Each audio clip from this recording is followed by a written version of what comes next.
welcome you all to our 50th celebration. I know many of you have traveled from across the country to be here. A special thanks to former directors, assistant directors, advisors, announcers, and band secretaries that are with us today. So about 4 years ago, when my son joined the marching band, Amy Christensen, who is also a 1988 alum, and myself, we had a talk about hosting an event like this, and I'm getting a little choked up because this is so cool. Even though Amy's youngest graduated last year, we decided to stick to our word and put something together with the help of our friends. So here we are, and welcome everybody.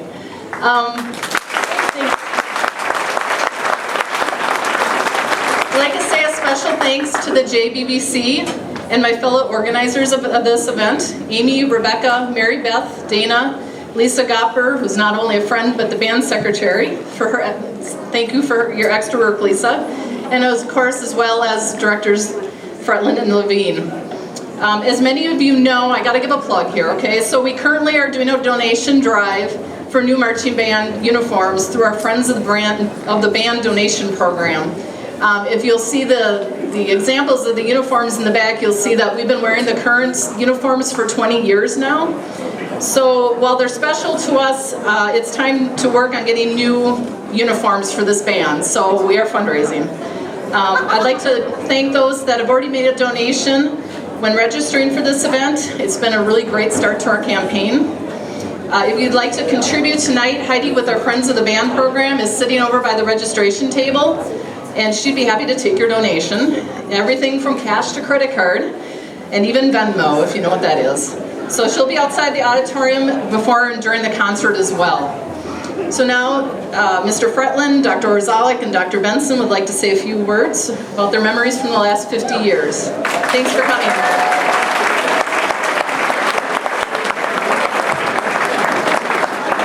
Thank you, Chris. For those of you that don't know me, I'm Dan Fretland. I'm one of the current band directors here at Jefferson High School, and really first and foremost, welcome back to Jefferson High School. Absolutely.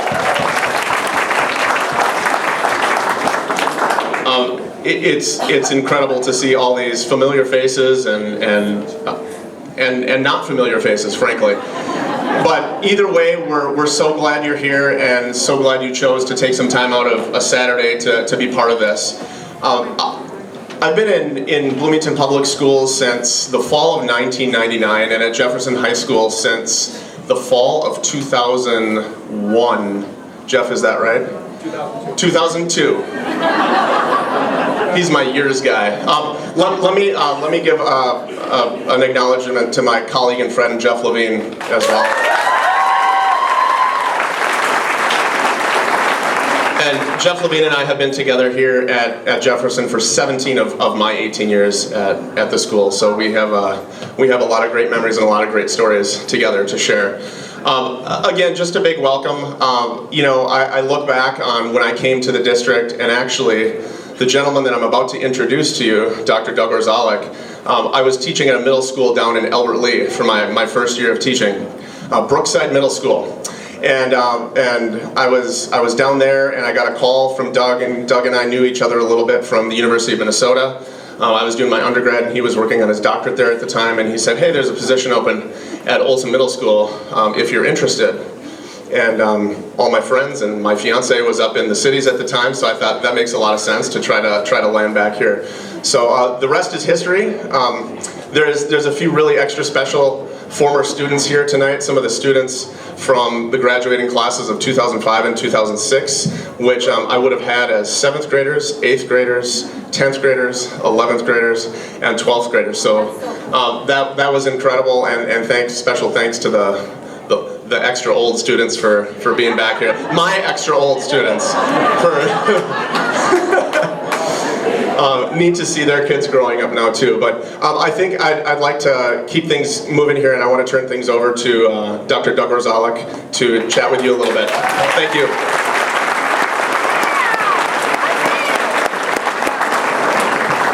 Thank you, Dan. Thanks to Chris and Amy and the entire committee for all of their hard work. What a wonderful get-together. This is amazing.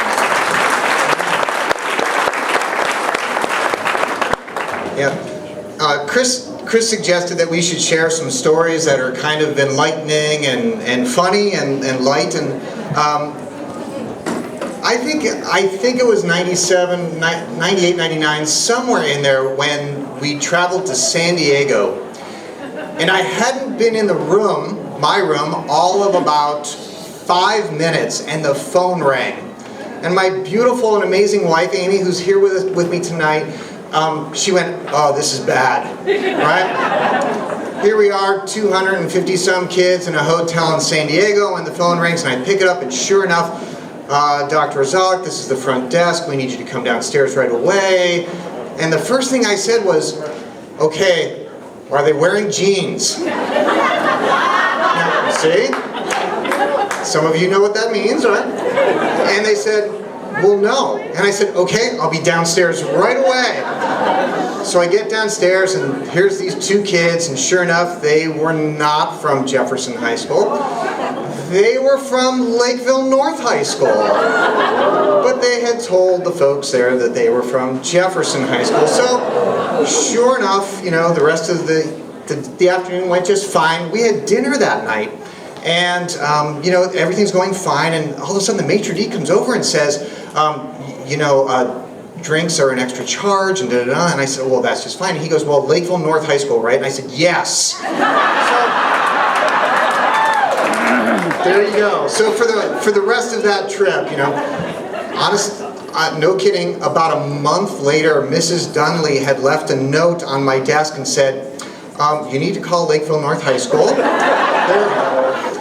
So I called, and sure enough, Nate, the band director, he answered the phone, and he said, "Listen, I just want to know where your next trip is going to be to." And I said, "Well, you know, we haven't decided." He goes, "I just want to make sure that we don't go to the same hotel again."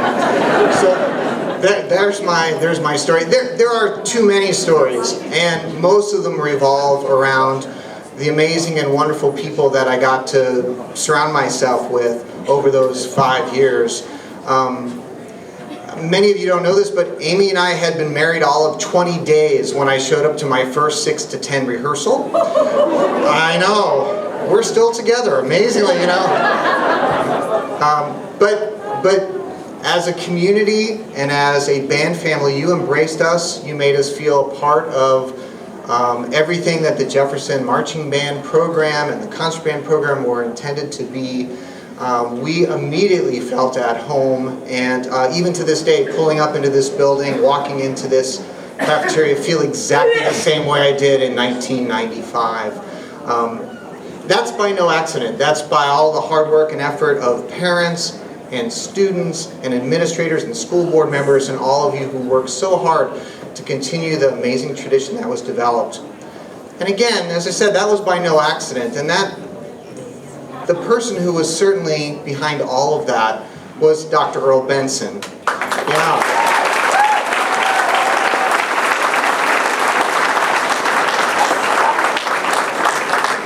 I literally have traveled the world with bands and band programs. I've had the opportunity to be in some of the biggest high schools and be around some of the largest band programs in the country. And while they may be bigger and while there may be bigger trophies, there was always something special about this. There was a high level of quality that was always in the back of our minds. There was something that we always worked towards. And again, that was the direct result of Earl and his vision for what this was supposed to be. So, without any results or alibis, how about a big round of applause for Dr. Earl Benson.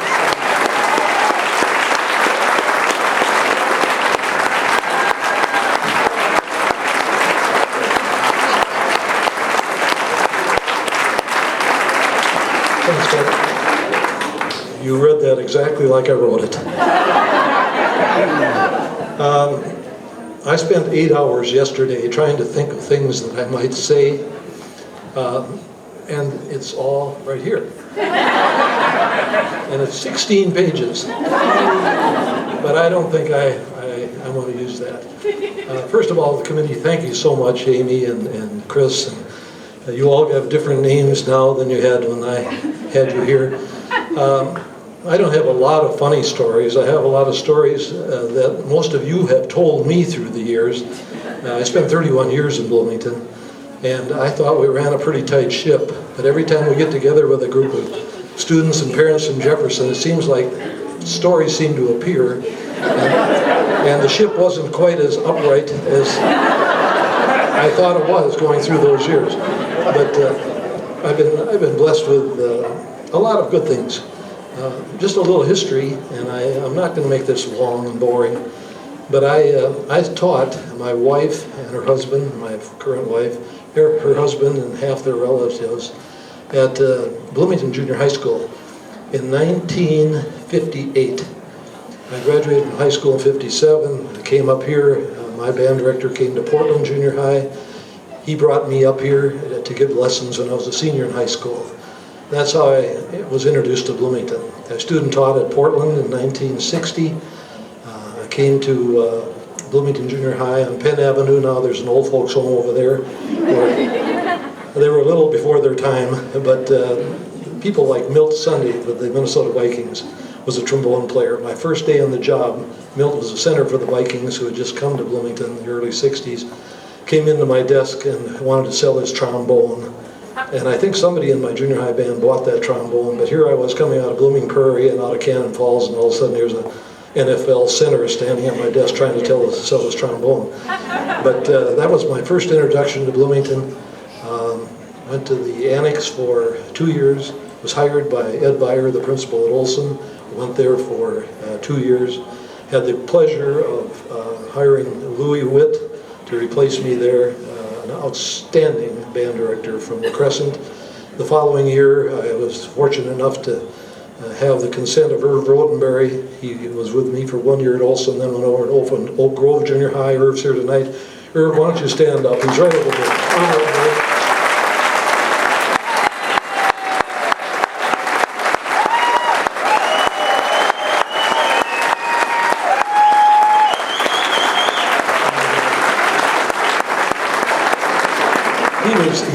He was a wonderful band director at Oak Grove. We knew each other at the University of Minnesota. I've got several stories to tell about Irv. But the first thing I want to know is, what is the score of the Gopher game? 31-3. Is it over? And we won? Nobody knows? 38-3. We won. Fourth quarter. You know how hard it is. A year ago, I got a call from Dan Fretland. He said, we're just kind of thinking about a reunion of some sort. And I said, sure, I'd be happy to be there. It's many wonderful memories of Jefferson High School. And in the middle of the spring, the football schedule came out for Minnesota. And I have some mixed allegiance, I got to tell you. I have some mixed allegiance, but a good friend of mine is certainly enjoying the game. And he didn't even have to pay for the tickets. Irv Rodenberry always got that kind of applause when we worked together. Louis Witt is not here, is he? I don't think he's here. But Irv was the kind of guy that was the kid guy. I always thought of him as the kid guy. Every kid that came out of Oak Grove Junior High School came with a terrific attitude. They absolutely loved Irv, and he was my kid guy. And I never told Irv that. Louis Witt was my boot guy. And Louis came from the Crescent, and he always wore cowboy boots. And a lot of you, how many of you here had Louis Witt at Olson Junior? Yeah. He had cowboy boots. He drove a Corvette. He came from the Crescent, and he didn't hesitate to use those cowboy boots on a lot of rear ends. That was his approach to discipline. Irv didn't have that problem, but Louis was my boot guy. Irv was our kid guy. The team that we put together in the late 60s was spectacular. It was unbelievable. It was a dream come true. And a lot of you kids that, I call you kids, gee, I keep asking you, how old are you? I'm 65. Steve Ainsworth came up to me. Steve's probably about 6 foot tall. When he was in my band, he was probably about 3'6" as a trumpet player. 3'8", sorry. So many memories. I can't tell you all the memories. Just all the blessings that I've had. I came to this town, I was interviewed from Blooming Prairie. Ed Beyer, probably the best administrator I ever had in 40 years of teaching, asked me one question. The interview had one question. I went to the Lincoln High School. We had our administrative offices. It was on a Friday night. I got a call in Blooming Prairie. I got in my car and I drove up here. I knew what it was about because I'd been working really hard to get back to Bloomington. And Ed hired me, but his only question was, can you produce the best band in Minnesota? That was the only question he asked me. And that was in 1965. So onward and upward, Olson Junior High, modular scheduling, which many parents didn't like because some kids only had lunch on Friday. It was the greatest thing in education that ever happened. It was called Stanford School Scheduling System, or the modular scheduling system. It was done by computer for the first time. They were called mods. Every day was divided into a 15-minute group of mods. I think there were 16 mods in a day, and they were 15 minutes long. Well, we immediately seized on that because everybody was scheduled by computer. So we no longer had a 7th grade band, an 8th grade band, and a 9th grade band, like everybody else in Bloomington had for many, many years. All of a sudden, we could take the best kids and put them in one band, and we could do ability grouping, unheard of in the 60s in Bloomington. So as a result of that, a lot of publicity, a lot of terrific musicians just surfaced. It was just incredible, the ability level of the kids that we had in those bands during those days. They played at Olson for a couple of years. They got kind of notarized. They were publicized. They were asked to play at conventions and concerts, and as a result, the names got around, and bands and towns' names got around. Then they opened Jefferson High School in 1970. Our band room wasn't here. The first band room was in the basement.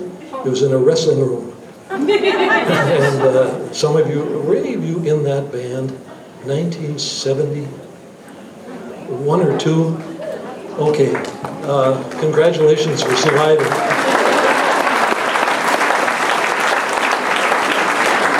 And all the work that Irv was doing, Louie was doing, Dale Copeland was doing, Marge Sinter was doing, Carolyn Sargent was doing, Jan Walton now, Kathy Root, all these people. When we had demonstrations, or when the parents came together to pick an instrument, 4th grade I think it was, or 5th grade, every one of the band directors that those kids would see for the rest of their high school career were at that meeting. The parents were there, the kids were all excited, you know, they had a brand new instrument, what should we play and all that. The elementary teacher spoke, introduced the instruments, then Irv would speak, Louie would speak, I would speak, and they knew they were getting a package. That was kind of automatic at that time. It seemed like a kind of an institutional thing, but it worked. We had supportive parents right from the beginning. They did marvelous things for our kids. They supplied money for trips. They supplied all kinds of things. Somebody mentioned to me tonight, we got out of school for 2 weeks to go to Norway in 1976. We fought an awful lot of people, but the minute the parents got on board and started making a few calls and visited a few school board meetings, those kids in 1976 went over and represented us so well in, I think, 13 concerts in 6 days, something like that. It was an unreal amount of things. But a lot of good things happened for us. As a result of our administration, it was very supportive. Kids who bought into the program, we used to have a stage over there. Some of you remember before this turned into a high-class restaurant. We never had booths and stuff like this. We had folding tables. But the nice thing was we always had the kitchen right near the band room wherever I'd work, so it's always worked for me. The support of the parents, the support of the community, it was unbelievable. The Vikings came, the Twins came, the North Stars came.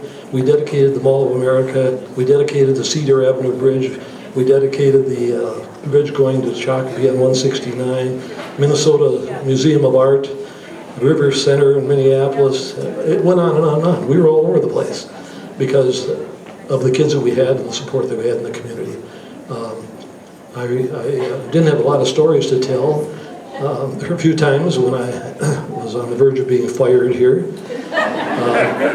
We had rather severe restrictions on trips and tours.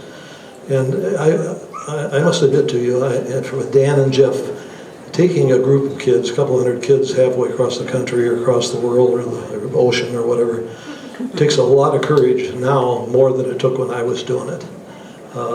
It just did.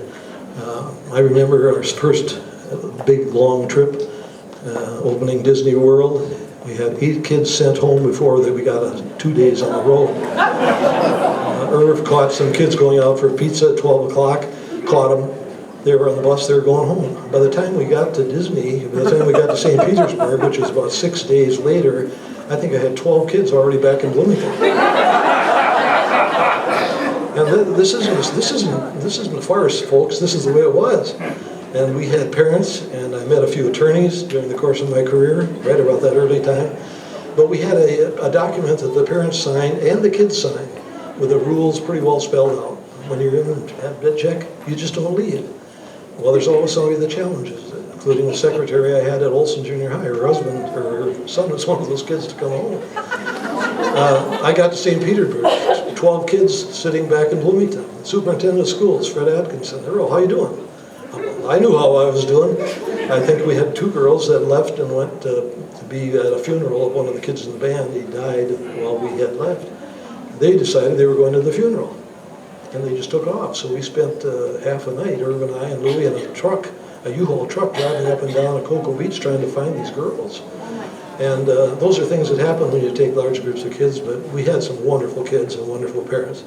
But there was a time when I was going to court, and Fred Atkinson called when I was in St. Petersburg. This is the superintendent speaking, and I know who you are. You hired me.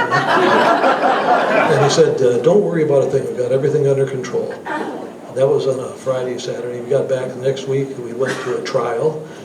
I brought along my book that had all the signatures in it of the parents and the students. 2 attorneys, 2 sets of parents. I don't think any of them are here tonight.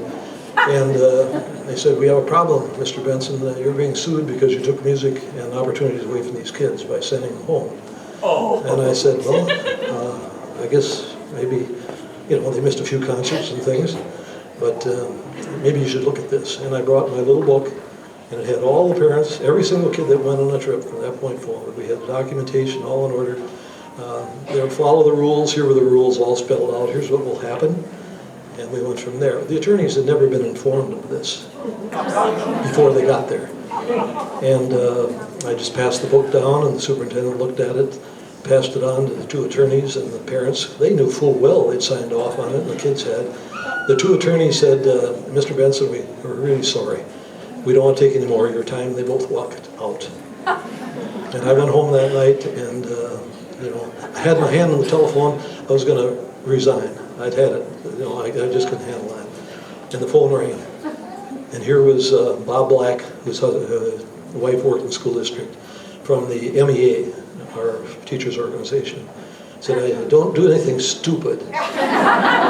And he said, just go about your business. And everything was shut down that night for the MEA because we did things right. We tried hard to do things right for your kids here I was here 26 years. I've watched the program over the years. There are things that we did then we couldn't do now. We didn't have AP classes. We didn't have girls' athletics. We didn't have open enrollment. We didn't have Title IX. We didn't have all those things. When I was teaching, girls had choir, cheerleading. We had a dance line, but there was nothing about Me Too. There was nothing about equal rights. In 1992, we installed girls basketball for the first time. We were the first state champions, and it was a long road. But the people that supported this, and Doug Spohl inherited some of that. He inherited all of it. We had parents. We'd make $20,000 on a Saturday with a garage sale. They had a little wine party before they started the sale in some of the spots. But the parents were on board. They were on board for everything. They're on board every single trip. Every kid that went on a trip with Jefferson got a contribution from the parent club before they were asked to make a contribution. They had individual accounts. They spent a lot of money traveling the world on behalf of bands. A lot of you are graduates of Jefferson. How many of you have kids in music and had them in music? Raise your hand. Just raise your hand. How many? Yeah, so hopefully we had some influence on you as well. Again, the support of the parents, the administration, mostly the parents, and they're still here doing what they really love doing for their kids. A few other people I should thank, of course, Doug Orzalek, my chicken partner in 1996. That was one of the funniest things that ever happened in my musical career. Doug and I decided that chicken dance was popular, so we were going to do the chicken dance. So we rented a couple chicken outfits. And Doug, I think, was the yellow chicken, and I was the red chicken. And we danced to the chicken dance. That was a hit. I led. But thank you for coming. I didn't have a chance to talk to everybody I want to talk to. There are some people here that helped out so much through that time. The late Madeline Cushman was very instrumental in this program, helping out in the band area. Deanna O'Brien worked here for many, many years. And Diane Dunley, and I asked her to keep her speech under 20 minutes, is here tonight. Diane worked with me for many, many years. And of course, Jeff and Dan continue to do what we've always wanted to do in this place, to provide the best education we possibly can in instrumental music. And they're succeeding, and thank you all for supporting that, and thank you all for supporting all these people in this.